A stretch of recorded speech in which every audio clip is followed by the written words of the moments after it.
Dan Suster berharap semua dalam keadaan sehat, semua dalam keadaan sukacita. Baik, sebelum kita mulai pelajaran kita ini, mari kita berdoa menurut keyakinan dan agama kita masing-masing. Berdoa dimulai. Oke, sebelum kita lanjut pelajaran kita, Suster mau mengingatkan kembali bahwa minggu lalu kita sudah belajar tentang manfaat-manfaat sarana umum yang telah disediakan oleh pemerintah untuk masyarakat itu sendiri, seperti telepon umum, halte, toilet umum, kemudian juga fasilitas-fasilitas lainnya seperti gor, alun-alun, dan lain sebagainya. Nah, kali ini kita belajar tentang masalah sosial yang ada di lingkungan sekitar kita. Nah, kali ini Suster mengajak anak-anak semua bahwa dalam pelajaran kali ini kita harus bisa membedakan tentang masalah sosial dan masalah pribadi. Kemudian dalam pelajaran ini kita harus tahu bahwa ada 5 masalah sosial yang sangat penting yang perlu kita ketahui yang terjadi di sekitar kita. Oke, yang pertama, masalah sosial adalah masalah yang dirasakan oleh banyak orang. Sedangkan masalah pribadi adalah masalah yang dialami oleh pribadi sendiri, baik itu karena orang lain ataupun karena perbuatan sendiri. Sebelum kita lanjutkan, Suster punya beberapa gambar di sini, coba perhatikan dan di manakah letak permasalahan sosial ini, gambar yang Suster tunjukkan ini. Nah, contohnya penebangan hutan secara liar. Kemudian ada pengangguran. Kemudian ada juga kenakalan remaja. Kemudian ada juga bangunan liar. Kemudian ada juga ladang berpindah, dan yang terakhir itu ada ada tindakan kejahatan. Nah, tadi Suster katakan bahwa kali ini kita akan membahas 5 permasalahan sosial yang terjadi di sekitar kita. Yang pertama, masalah sosial di bagian kependudukan. Masalah sosial di bagian kependudukan itu misalnya 1. Angka kelahiran yang tinggi. Yang kedua, pendapatan per kapita yang rendah. Kemudian yang ketiga, pengangguran. Kemudian yang keempat itu SDM yang rendah. Kemudian yang kelima, persebaran penduduk yang tidak merata. Hal ini sudah diatasi pemerintah dengan berbagai cara. Salah satu contohnya, pemerintah sudah menyediakan universitas-universitas untuk meningkatkan mutu SDM.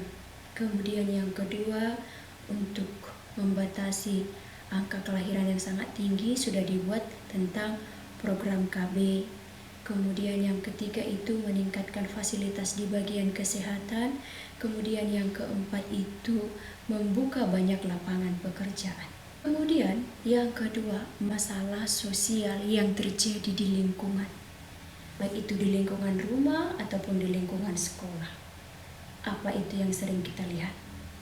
1. Mengenai sampah. Kemudian yang kedua itu kebakaran. Nah, emangnya apa, Suster, pengaruh sampah dan kebakaran terhadap orang banyak? Mengapa itu menjadi masalah sosial? Iya, menjadi masalah sosial. Pertama itu sampah.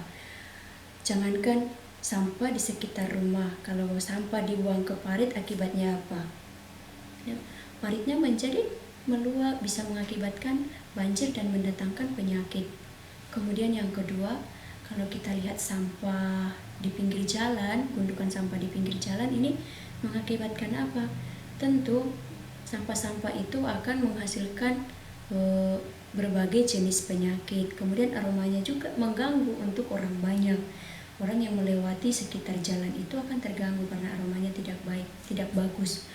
Juga itu mengakibatkan polusi udara. Kemudian kebakaran. Kebakaran yang bisa terjadi di pemukiman kita juga bisa terjadi di hutan akan menjadi sumber masalah bagi orang lain. Contohnya, kalau misalkan di perkotaan, rumah si A, B, C, D bertetangga. Misalkan kebakaran ada di rumah si B. Nah, di rumah si B terjadi kebakaran tetapi bisa merembes ke rumah yang lain, misalnya ke rumah si A, ke rumah si C, ke rumah si D. Karena apa? Rumahnya bertetangga, rumahnya satu atap. Kemudian bisa juga mengakibatkan orang lain kehilangan segalanya, kehilangan tempat tinggal, kehilangan harta bendanya, kemudian kehilangan bagian-bagian yang terpenting dari hidup mereka. Kemudian yang sebelum yang ketiga, bagaimana cara mengatasinya? Apa yang bisa kita lakukan kalau misalkan sampah dengan kebakaran? Tadi kebakaran di pemukiman, di hutan juga bisa terjadi kebakaran. Karena apa? Nah, kalau sampah tadi bisa kita atasi dengan yang pertama, membuang sampah pada tempatnya.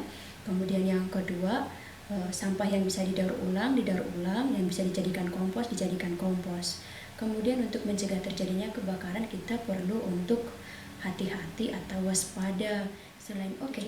Yang keempat, masalah sosial tentang kedisiplinan dalam mengikuti rambu-rambu lalu lintas.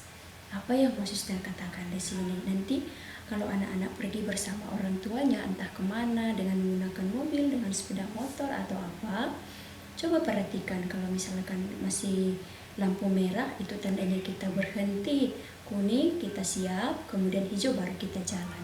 Tetapi sekarang banyak orang di lampu merah itu belum lagi gilirannya untuk jalan tetapi diterobos aja. Nah, apa akibatnya Suster? Mengapa jadi masalah sosial? Nah, ketika kita menerobos lampu merah, bisa berakibat sangat fatal. Apa? Satu, menjadi tabrakan. Nah, kalau terjadi tabrakan tentu akan mengganggu lancarnya arus lalu lintas. Kemudian yang terakhir, masalah sosial tentang penghematan energi. Nah, ini sering terjadi di rumah kita. Apa yang bisa kita lakukan dengan penghematan energi? Emangnya kalau di rumah itu energi apa sih kita pakai, Suster? Kita lakukan itu misalkan mengurangi penggunaan energi listrik. Misalnya penggunaan kipas, penggunaan AC, penggunaan lampu, dan lain sebagainya. Kalau misalkan sudah hidup AC, ngapain lagi dihidupkan kipas, kan begitu. Jadi kembali Suster ingatkan pelajaran kita hari ini tentang masalah sosial yang terjadi di lingkungan sekitar kita, baik itu di kependudukan, di lingkungan, tindak kejahatan, di pusat-pusat pembelanjaan, di pusat-pusat kota, kemudian juga permasalahan sosial tentang penghematan energi. Pelajaran kita hari ini, jangan lupa minggu depan Suster ingatkan kembali, Suster tanya lagi apa yang menjadi bahan pembelajaran kita hari ini. Baik, sebelum pulang kita berdoa bersama menurut keyakinan dan agama kita masing-masing. Berdoa dimulai. Oke, selamat siang semuanya. Terima kasih.